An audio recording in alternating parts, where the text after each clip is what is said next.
빅터 웬바냐마는 1년 만에 모든 걸 입증했습니다. 우려는 사라지고 기대만 남아있죠. 그래서 그의 두 번째 시즌이 너무 궁금합니다.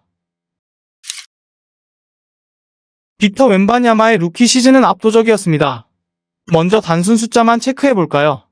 평균 21.4점, 10.6 리바운드, 3.9 어시스트, 3.6 블록에 3점슛 성공 1.8개 야투율은 46.5%.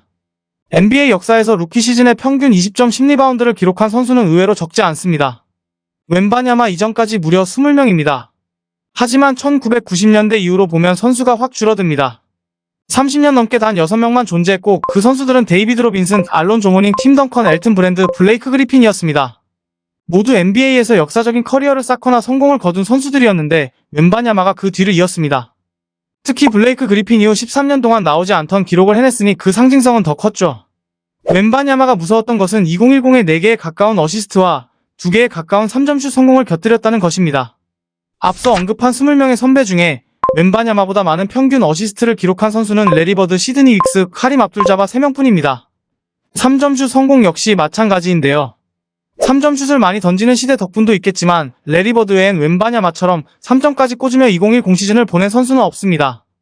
키 223cm에 윙스팬 240cm인데 가드처럼 패스하고 3점을 넣고 전례 없는 수비력까지 갖춘 현대농구형 빅맨의 끝판왕 같은 선수. 빅터 웬바냐마의 루키 시즌은 이렇게 설명할 수 있을 것입니다. 그리고 이는 데뷔 직전 웬바냐마를 지켜본 세간의 기대치와 정확히 일치합니다. 빅맨이 3점을 던지고 어시스트를 하는 건 새로운 일은 아닙니다. 2000년대부터 빅맨은 끊임없이 진화해왔고 새로운 영역을 개척해왔죠. 덩 노비츠키에서 시작된 진화는 니콜라 요키치, 조엘 엠비드로 이어졌고 채 톰그랜도 그 길을 따라 걷고 있습니다. 하지만 웬바냐마와는 결이 조금 다릅니다. 선배 빅맨들이 이것저것 다 한다고 해도 어디까지나 그건 빅맨의 고유성을 유지하면서 해냈던 것이었죠. 웬바냐마는 진짜 포워드 같다는 게 핵심입니다. 수비는 역대 최고의 포텐셜이라고 할 수 있을 정도로 존재감을 자랑합니다. 모두가 게임 속에서나 만들어볼 법한 사기 캐릭임이 틀림없습니다. 신인왕 올 디펜시브 퍼스트 팀 수비왕 투표 2위. 웬바냐마가 첫 시즌부터 이뤄낸 위대한 업적입니다. 모든 걸 다 가진 것만 같았던 웬바냐마에게도 없는 게 있었습니다. 바로 훌륭한 2대2 파트너였죠. 주로 데빈 바셀, 트레 존스, 켈든 존슨이 핸들러 역할을 맡았는데 파괴력이 크지 않았습니다. 이들 모두 공격적인 성향이 너무 강하거나 2대2의 강점이 있는 선수들이 아니었기 때문이죠. 특히 지난 시즌 웬바냐마의 가장 아쉬웠던 점은 엄청난 신체 사이즈를 활용한 엘리웁 게임이 많지 않았다는 것입니다. 222cm의 신장에 윙스팬이 240cm, 스탠딩 리치가 300cm인 웬바냐마의 높이를 샌안토니오 동료들이 제대로 활용하지 못했음이 드러나는 대목이죠. 웬바냐마 본인이 좋은 스킬셋을 활용해 외곽에서 야투를 시도하는 비중이 높았던 탓도 있을 것입니다. 하지만 압도적인 높이를 가지고 있는 웬바냐마의 위력을 극대화하기 위해서는 엘리웁 게임의 비중이 지금보다는 높아져야 합니다. 그런데 이제 크리스 폴이 샌안토니오에 왔습니다. 1985년생의 백전노장이지만 한때 포인트갓이라고 불렸을 정도로 패스와 2대2 능력은 역대급에 속하는 선수입니다. 지난 시즌 샌안토니오는 피겔롤 핸들러의 공격 빈도가 14.3%로 리그에서 22위에 머물렀던 팀이었습니다. 2대2 게임을 제대로 풀어갈 핸들러가 없었기 때문이죠. 빈도가 낮은 것도 모자라 그나마 얼마 안 되는 시도에서도 효율성이 바닥을 쳤습니다. 2대2 공격에서 샌안토니오 핸들러의 득점 생산성은 고작 23위에 머물렀고 스크리너의 득점 생산성은 24위에 불과했습니다. 2대2 게임을 하면 핸들러도 스크리너도 득점이 안 되는 리그 최악의 2대2 게임 팀이었던 셈입니다. 크리스 폴이 이걸 바꿀 수 있습니다. 웬바냐마가 날개를 달고 코트를 누비는 모습을 보게 될지도 모릅니다.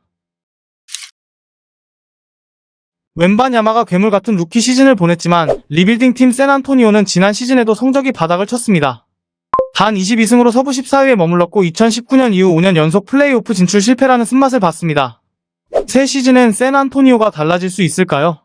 일단 희망적인 요소는 경험이 풍부한 베테랑이 2명이나 들어왔다는 점입니다. 가드진엔 크리스 폴이, 포워드진엔 해리슨 반즈가 합류했습니다. 데빈 바셀, 켈든 존슨, 빅터 웬바냐마로 고정된 라인에 경험과 노련함을 더해줄 영입이 틀림없습니다. 또 하나 반가운 것은 장신 신인 가드 스테폰 캐슬의 합류인데요. 코네티컷 대학의 NCAA 토너먼트 2연패를 이끌었던 캐슬은 198cm의 큰 사이즈에 뛰어난 수비력과 볼없는 움직임을 겸비한 선수입니다. 2대2 게임은 생각보다 평범하지만 큰 사이즈와 좋은 압박 능력을 활용한 수비가 좋고 영리한 컷인을 통해 팀 오펜스의 흐름을 살려주는 플레이에 능합니다. 1, 2번을 왔다 갔다 하면서 크리스 폴, 데빈 바셀을 도울 것으로 예상됩니다. 물론 그럼에도 새 시즌 샌안토니오에 대한 시선은 냉담한 편인데요. 디 애슬레틱은 노스웨스트 디비전의 다음 시즌을 예상한 기사를 8월에 공개했는데 여기서도 샌안토니오는 디비전 최하위를 차지할 것이라는 평가를 받았습니다. 폴 반지의 합류와 별개로 기본적인 전력 자체가 아직은 저점에 있다는 평가입니다. 공수 양면에서 수정해야 할 것도 많고 아직 리빌딩도 한창 진행 중인 단계이기에 더더욱 시간이 필요합니다. 다만 그럼에도 기대해볼 수 있는 부분은 명장 그렉 포포비치와 괴물 유망주 빅터 웬바냐마의 존재입니다. 이들이 샌안토니오를 어떻게 업그레이드 시키느냐에 따라 서부의 판도도 꽤 달라질 수 있을 것입니다.